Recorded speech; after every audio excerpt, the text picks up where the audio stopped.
ฐานแข่งที่เป็นเกียรติเป็นคู่ซิงชนะเลิศงานบุญประจำปีที่ให้กับเมืองใสเสถานนครหลวงวิกาซึ่งเป็นการพบกันระหว่างแก้วประเสริฐนำสองสังลุยรองน้ำที่หนึ่งใส่เสื้อสีบัวรองน้ำสีแดงพบกับสอสมเด็จแก้วเจริญว่าเป็นไผ่จะครองขันชนะเลิศงานบุญประจำปีนี้เอาไว้ไผ่จะครองขันชนะเลิศพี่น้องเอ้ยเอาละเว้ยโซนผู้เสียกันได้พ่อแม่พี่น้องป้องไปตัวนี้จะเป็นน้ำโซ่หรือจะเป็นสอสมเด็จเก้าเจริญมาเบิ่งว่าไผ่จะอยู่ไผ่จะไปไผ่จะได้เป็นแซมเป็นเจ้านาน้ำตัวนี้เจ็ดร้อยปานกลางเบิ่งว่าน้ำโซ่นั่นร้อยปานกลางแล้วเว้ย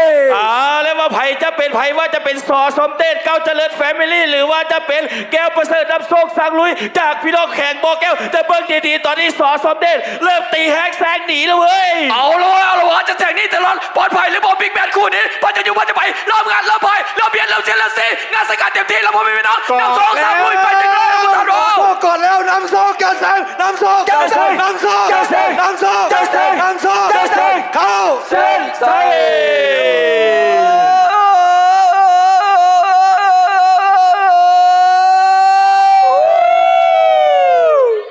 สมศักดิ์ศรีเป็นที่สุดแล้วพี่น้องสุดยอดสุดยอด